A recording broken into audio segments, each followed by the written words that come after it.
Hello again, everybody. I'm going to post this video because I've been hearing over the last couple of years a lot of anti-police rhetoric about police uh, making traffic stops for minor offenses, um, and that all they're doing is harassing people, and there's really no need to be stopping and bothering people for this minor stuff.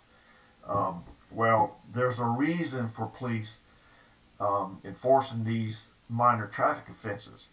And this incident that I'm getting ready to tell you about is a good example of why police need to continue to be proactive and to enforce all the laws, including the traffic offenses of minor offenses, according to somebody.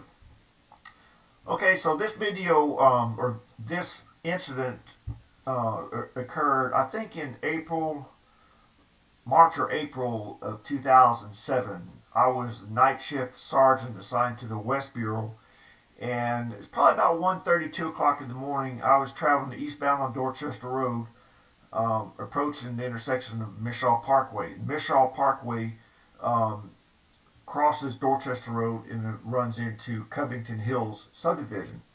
Um, I saw a red Toyota, I think it was a Camry, coming out of Covington Hills, kind of at a high rate of speed, but not, it wasn't too fast, but it was just enough for me to take notice of it. And as it come to the intersection, it slowed down at the traffic light. They had a red light, and they made a right turn without using the turn signal, and proceeded out onto Dorchester Road without coming to a complete stop at that red light. Okay, so that's two traffic offenses with just that one incident.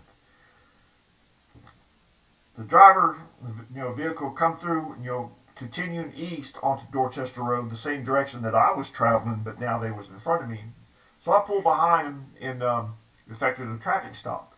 I called in the location, the make, model, color of the vehicle, direction of travel, and I exited the vehicle, walked up, and the driver was acting very nervous.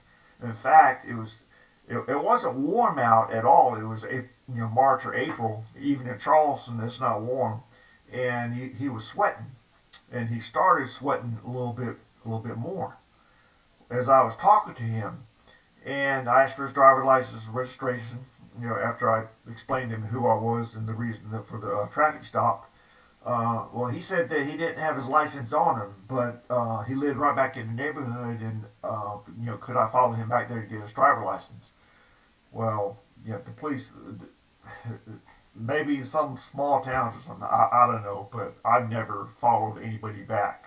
For one, if the police follow somebody knowing they don't have a driver's license, then the police is open themselves up for a liability issue.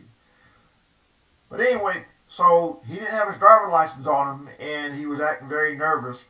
And so anyway, I told him to exit the vehicle. I told him that I was going to detain him.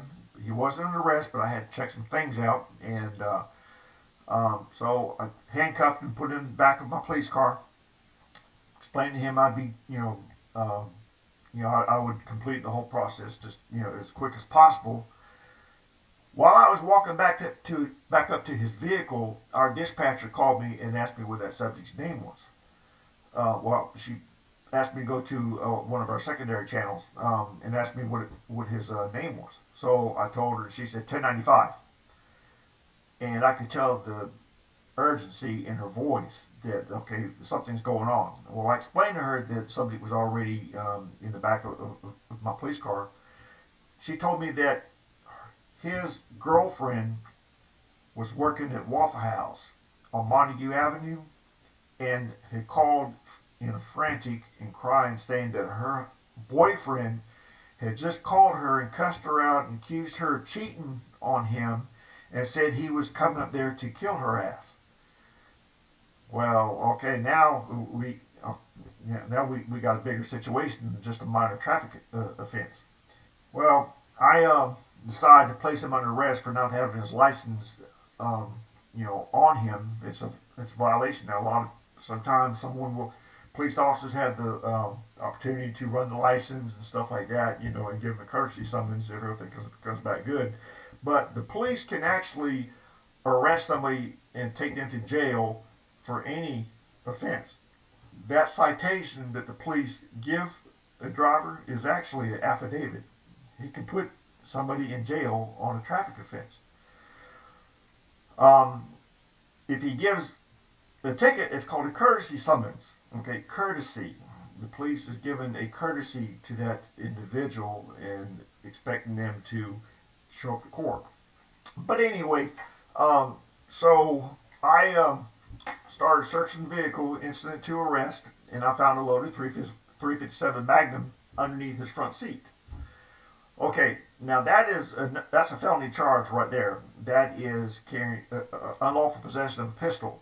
In the state of South Carolina, you can only carry a pistol in your vehicle in the glove box or the trunk. No, there's no law saying that it has to be unloaded. But as long as that gun is in the glove box or the trunk, then it's being legally carried.